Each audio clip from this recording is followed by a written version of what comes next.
This pandemic lasted 2 centuries, and we know nothing about it. There's this really weird sickness called the sweating sickness that was prominent in England a little after the Middle Ages that lasted for centuries.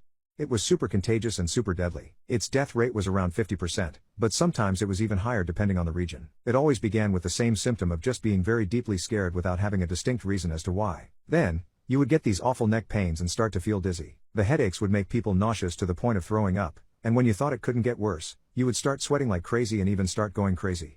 It ended with an overwhelming urge to sleep, and people believed that if you gave in to that urge, you were done for. Here's the freaky part: nobody knew how it spread or what caused it. All we know is that if you caught it, you either survived or died within a day, always after falling asleep. Can you imagine? There are these scary stories about people leaving town for a little hunting trip, and when they came back, everyone in their village was dead, except for a few lucky ones who managed to stay awake through the last phase.